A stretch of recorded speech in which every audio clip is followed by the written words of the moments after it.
Alright, so welcome back to Dell of Merchants Collection. So for this video, I am going to be talking about the wealthy tuataras and talking about how they work, okay? Now, the first one here is the Avid Financer, okay? And this is definitely one of my most favorite character card abilities there is. I will never use him to build a stack unless it's like maybe the 8th stack or the 7th stack or something like that, because he is super useful. I love having him around for sure. Now, for those of you who don't know what a tuatara is, in real life, the tuatara is a reptile that lives only on the 2 smallest islands of New Zealand. They're almost extinct because of the fact that they only live on 2 islands, and that's it. Okay? But they're a really unique reptile. They do not do well in hot environments. They thrive in temperatures just barely above freezing, which is very unique for a reptile because most reptiles just can't stand the cold. But tuataras, they can stand the cold. So that's really interesting. They're also very lethargic, and they have a long lifespan too. So that's another reason why they're really interesting and cool. So anyway, so let's go ahead and start talking about the Avid Financer and how this technique works. So this is a technique with a plus icon on it. With this one, you're going to place 2 gold coins from the bank on this card. At the start of your next 2 turns, you take 1 gold coin from this card. So let's explain it by giving you the example. And also, let's get a better close-up view so you guys can see it even better. So here we have the Avid Financer. I'm going to go ahead and play him. I'm going to put 2 gold coins on him. And then my turn, let's say my turn was over. And then my opponents go. Now it's back to me. At the start of my turn, before I even technically do anything that I have here in my hand, I will obtain 1 gold coin and put it into my little personal supply, if you will. Okay? And then he will stay there. Okay? He will not leave your schedule on that turn either. Then, after, your friends go, and your turn is over, and your friends go, and then it's at the start of your next turn after that, and then you will take the last gold coin, and you will put it into your personal supply, and then, yes, he will be discarded. He will go to your discard pile after that. So that's how it's going to work. That's how he is going to work, and that is a really cool ability. For sure, one of the best character abilities there is. Awesome. I love that card. Okay, so the next one is greed. Okay, let's talk about greed.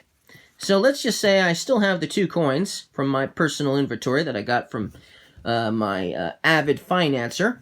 With this technique, you spend 1 gold coin or spend 1, okay? That means you can spend something costing 1. If you have a junk card, you can spend that right now to draw 2 cards from your deck, and then you'll place one, you'll place them into your hand, and then you'll discard a card from your hand.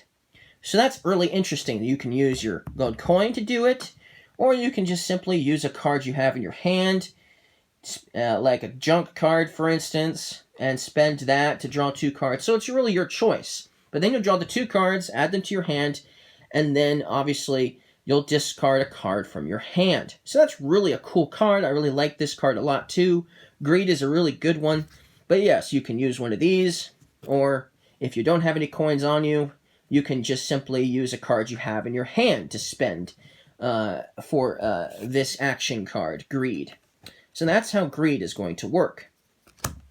Okay, now let's talk about Golden Opportunity. Okay, so this is another plus action symbol. With this technique, you'll just throw away a card from your hand. So let's say you have a junk card in your hand, you'll just throw it away, and you'll take 1 gold coin from the bank. So, here's the bank, and we took this from the bank, and now we're getting another gold coin. So not only are we getting rid of a card like a junk card, that's completely useless to us, almost completely useless anyways, we're also getting a gold coin in exchange for the card we're trashing away. So I don't know if that's not a golden opportunity, I don't know what is, right? So that's a really cool card too. I really enjoy playing with that one a lot as well. So that's how Golden Opportunity is going to work. Pretty simple and easy, right? Okay, the next one is cash. Now, I haven't really gotten a chance to really pull this off to make this super useful to me, but I'm sure it'll come in handy on occasion. Mostly because even though technically you can use cards to spend the two, like, you could spend this greed card if it was in your hand to use this technique, or you could spend 2 gold coins to use this technique, your choice. Or, maybe a combination of a junk card and a gold coin, for instance, that would be fine. But anyways, you spend 2 to search your discard pile for a card, and then you place it into your hand. So basically, you're going to dig for a while, dig through that cash until you find the cards you want from your discard pile to put into your hand. So that's kind of a cool card, but not necessarily my favorite in this set of cards. But still, pretty interesting, useful, and assuming, of course, you want to use your gold coins on that, you're going to use 2 of them, or you're going to have to use some cards from your hand, for instance, or a card that costs 2 at least, right? So that's basically how cash is going to work. Okay, so the next one is Display of Power. Now this one is really cool. This one also costs 2, so you can spend cards to do it, or you can spend a couple of gold coins. And when you spend your gold coins that you spend are going to go back into the bank. So here's a bunch of coins up here, so they would just go back into the bank up there, okay? Nobody owns the bank in this game, so they're just going to go back up there into the supply, or otherwise known as the bank. But you'll spend 2, one way or the other, to increase your hand size by 2 for this turn. So you have a few cards in your hand, okay? You use a lot of them. Let's say you use a lot of them. You only have maybe a card or 2 in your hand, or you use your cards to buy a card from the market, and so the only card left in your hand is 1 card. Well, during your turn, it's still technically part of your turn when you're drawing cards into your hand.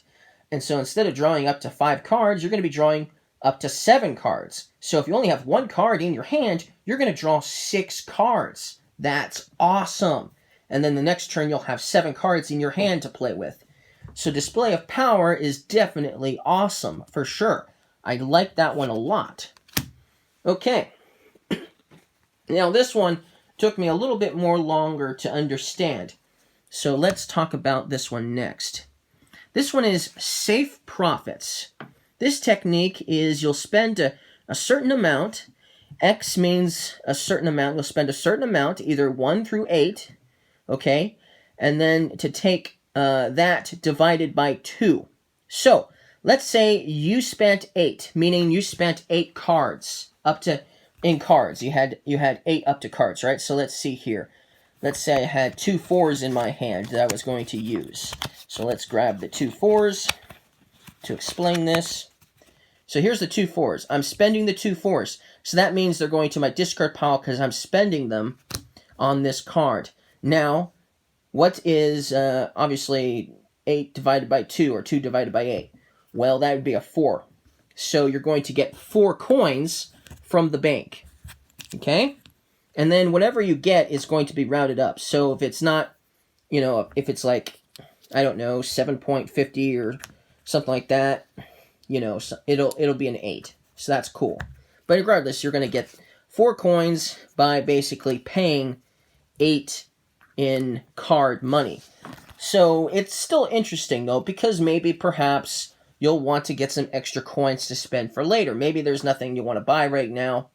So there's definitely some advantages to this card, and getting a few coins is one good way to do that, for sure. I definitely like having a few coins around, for sure. So it's really nice. This is a really cool card, for sure. I think it's totally worth it, at least if you're planning on building a stack in your stall. If you're planning on building a stack in your stall this turn, you're probably going to have some cards in your hand that you're not going to utilize this turn, right? Maybe you don't want to play them as action cards, right? So if you had Safe Profits around, you could just basically convert them into coins. Of course, you won't get the full amount. You're not going to get, you know, you're not going to get 8 coins by, by spending 8 in cards. You're not going to get 8 coins, but you are going to get at least half back, which is pretty nice. I think that's really cool. It's a good way of, it's definitely a strategic advantage to having safe profits around, for sure. Especially when you're building stacks in your stall, this will definitely come in handy, I think. So that's all of the cards. That is all of the cards that the tuataras work with, okay? So that's all of their cards. So thank you guys for watching this video. I hope you guys liked this video. If you understood my explanations, don't hesitate to leave a like. And I'll see you guys again next time.